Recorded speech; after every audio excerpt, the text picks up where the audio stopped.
Hey, true believers, Chris Mack coming at you with Elektra, Black, White, and Blood.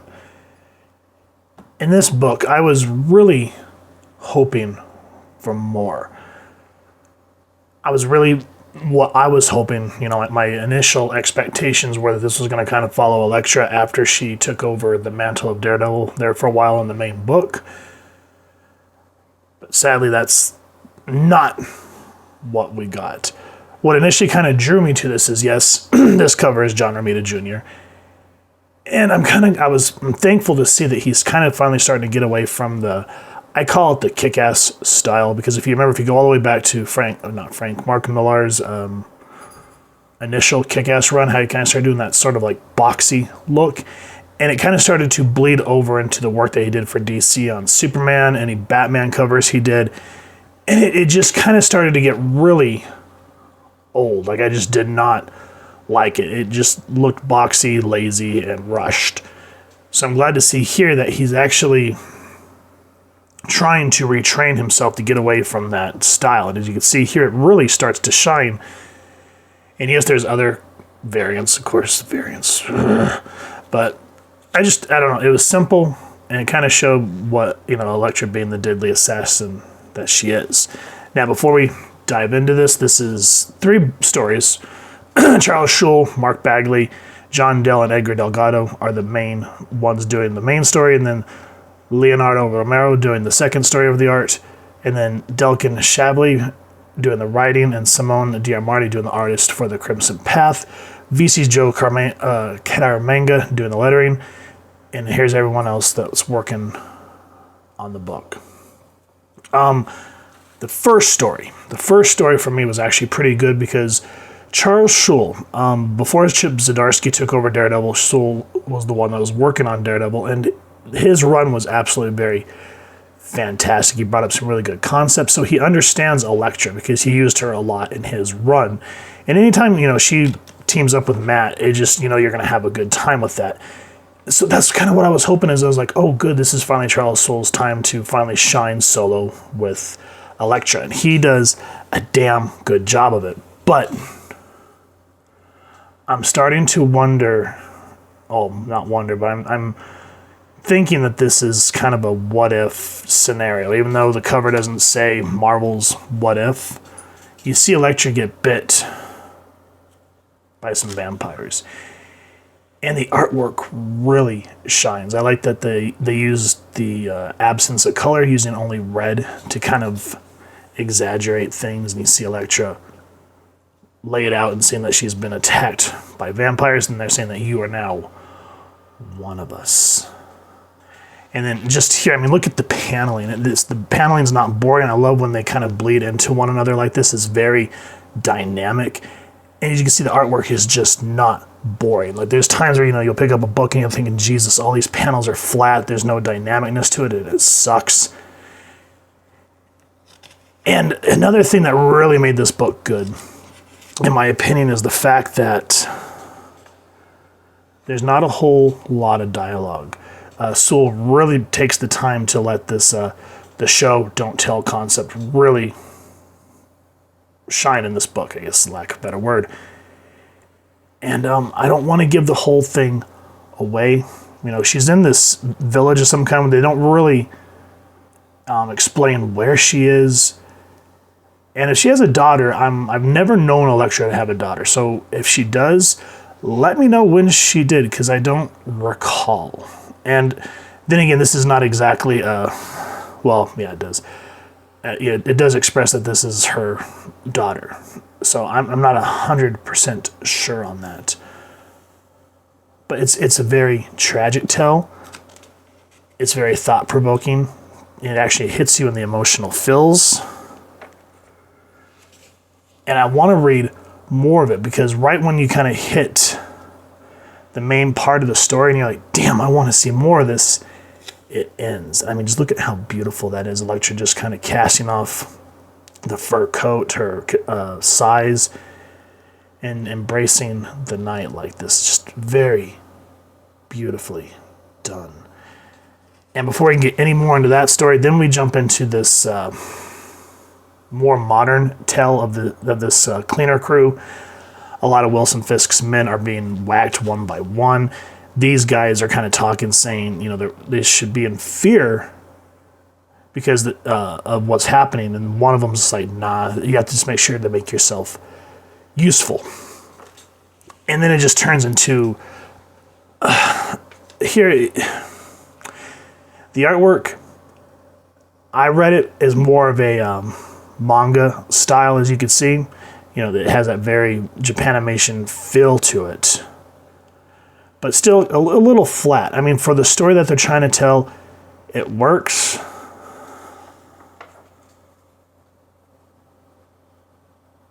But after looking at Mark Bagley and the art team on the first story, and you see this, and it just kind of has this more square look about it. It's sort of off-putting. I mean, look at Elektra's face there. It just kind of...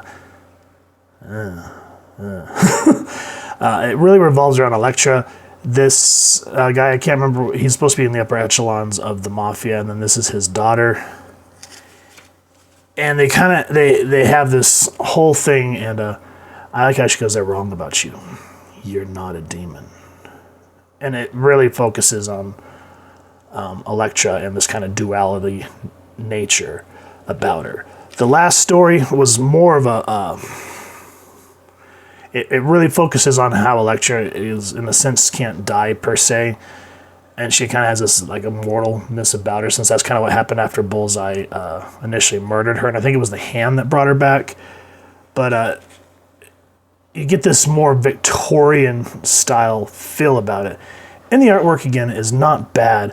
But still, after looking at Mark Bagley and then kind of seeing the other art teams, they're not horrible by any means.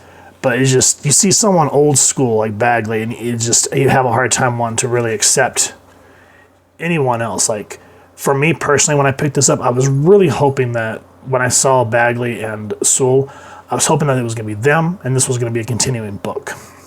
And it turns into a series of short stories. And again, I don't know, this last story, it had an interesting concept about it, but it couldn't hold my interest. The that first story, that was fan freaking tastic. But I was hoping that this was going to follow Elektra and maybe have some sort of identity crisis after being Daredevil for Matt. Even though I haven't read that run, I want to. It just got so much going on that's kind of fallen on the back burner. Overall, an anthology book, I wasn't super impressed. I can't say that it was horrible because it really had some really great ideas, but I will say that it was disappointing. I was hoping for more, and we didn't get more. Like, in retrospect, it would have been cool if they would have left it in color and maybe gave the book to Bill Sienkiewicz. And if you remember when we did the review over him and Chris Claremont's what was that book called? The New Mutants, the something Warriors. I can't remember what it's called, but it was a one-shot that revisited the old days of the New Mutants. And Sienkiewicz and Claremont really did not miss a beat on that book. It really felt like you were back in the 80s reading the New Mutants. And, Sienkiewicz did a lot of great work for Daredevil and Elektra back in the day. It would have been great to see that vampire story and his artwork style. Oh, my God.